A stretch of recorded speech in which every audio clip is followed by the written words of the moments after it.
7 দফা ধরে লোকসভা ভোট, আর সেই ভোট তো মিটলো, ফলও বেরোলো, কিন্তু অঙ্ক মিলছে না।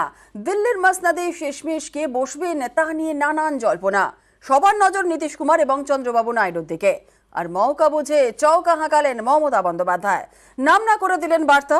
নীতিশ এবং চন্দ্রবাবুকে বার্তা দিতে ছাড়েননি মোদিও। আসসালামু আলাইকুম, বিসমিল্লাহির রহমানির রহিম। যে যেখান থেকে এই নিউজটি দেখতেছেন এবং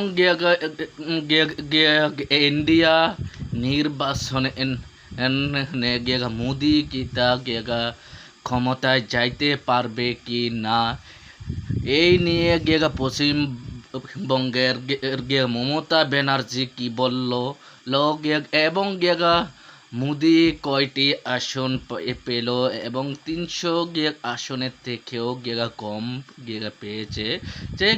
এবং মোদি যদি ক্ষমতায় যাইতে না পারে এবং বাংলাদেশের প্রধানমন্ত্রী শেখ হাসিনার কি হবে আপনারা সবই এই বিস্তারিত আলোচনা নিউজ এই ভিডিওতে দেখতে পারবেন এবং টেনে দেখলে কিছুই বুঝতে পারবেন না ধামাকা এবং চলন আমরা দেখে আসি। 7 দফা ধরে লোকসভা ভোট, আর সেই ভোট তো মিটলো, ফলও বেরোলো, কিন্তু অঙ্ক মিলছে না।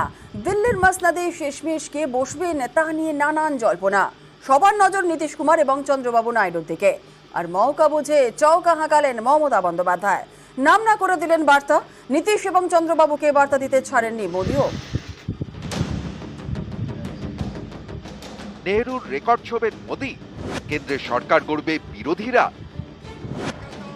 পরপর 3বার প্রধানমন্ত্রী। জওহরলাল নেহরুর পরে এই রেকর্ড ছোঁয়ার সুযোগ নরেন্দ্র মোদীর সামনে।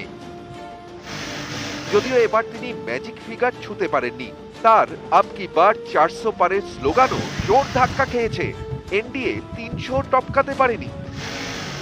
আমি খুশি মোদিজি সিঙ্গেল লার্জেস্ট মেজরিটি পায়নি, উনি ক্রেডিবিলিটি লস করেছেন। ওনার ইমিডিয়েট প্রধানমন্ত্রী থেকে রেজিগনেশন দেওয়া উচিত। দিল্লিতে এবার তাহলে কার সরকার, এ নিয়ে জোর অঙ্ক কষা চলছে। উঠে আসছে নানা সম্ভাবনার কথা। সম্ভাবনা 1, কেন্দ্রে ফের এনডিএ সরকার গড়ল, প্রধানমন্ত্রী হলেন নরেন্দ্র মোদী। 6 दशक बाद किसी गठबंधन को, एनडीए को लगातार तीसरी बार देश की सेवा करने का अवसर दिया। কারণ উনি বলেছিলেন ইসবার 400 পার, আমি বলেছিলাম পগার পার। এখন তাকে পায়ে ধরতে হচ্ছে টিডিপি আর পায়ে ধরতে হচ্ছে নীতিশ, বাট এদের আমি খুব ভালো করে চিনি। সম্ভাবনা 2, কেন্দ্রে ফের এনডিএ সরকার গড়ল, কিন্তু নরেন্দ্র মোদী প্রধানমন্ত্রী হলেন না। যদিও বিজেপি এই সম্ভাবনায় জল ঢেলেছে।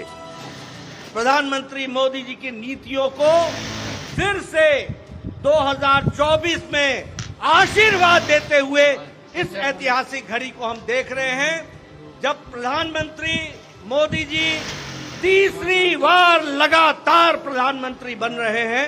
इस बात को भी हमने देखा, ये भी हम इसके अभी हम साक्षी हैं। সম্ভাবনা 3, এনডিএ কে টেক্কা দিয়ে কেন্দ্রের সরকার গড়ল বিরোধীদের ইন্ডিয়া।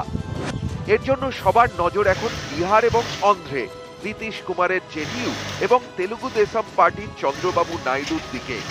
এই দুই দলই এবার ভালো পারফরমেন্স করেছে, কিন্তু দুটি দলই খাতায় কলমে রয়েছে এনডিএতে। তারা যদি নৌকা বদল করে তাহলেই কিন্তু দিল্লিতে খেলা ঘুরে যেতে পারে বিরোধীদের দিকে।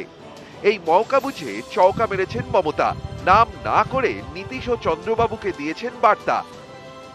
I am giving support to all my India friends and the other also who are willing to join India team. I will welcome them. खाली रुपया के लिए बीजेपी के पास मत जाओ, खाली ईडी का केस मिटाने के लिए, सीबीआई को केस मिटाने के लिए मेहरबानी करके बीजेपी को साथ मत दो। बीजेपी के जो साथ देगा कि देश आपको क्षमा नहीं करेंगे। মমতার নাম না করে বার্তা, আর মোদীর একেবারে সরাসরি। आंध्र प्रदेश में चंद्रबाबू नायडू जी के नेतृत्व में एनडीए ने शानदार प्रदर्शन किया। बिहार में नीतीश बाबू के नेतृत्व में भी एनडीए ने शानदार प्रदर्शन किया।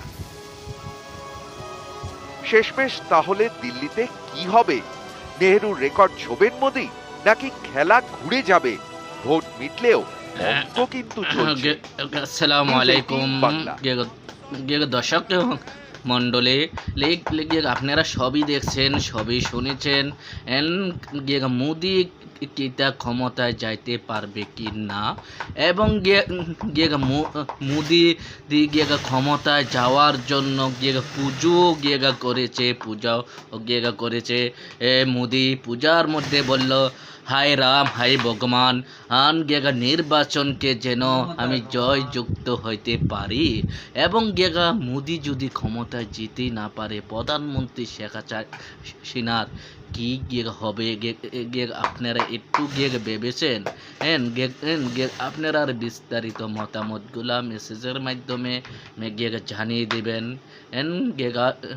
আমার ইউটিউব চ্যানেলটিকে সবাই সাপোর্ট করবেন, লাইক করে দেবেন, সাবস্ক্রাইব করে দেবেন, বেল আইকনটি বাজিয়ে দেবেন।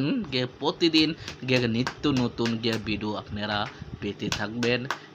আসসালামু আলাইকুম।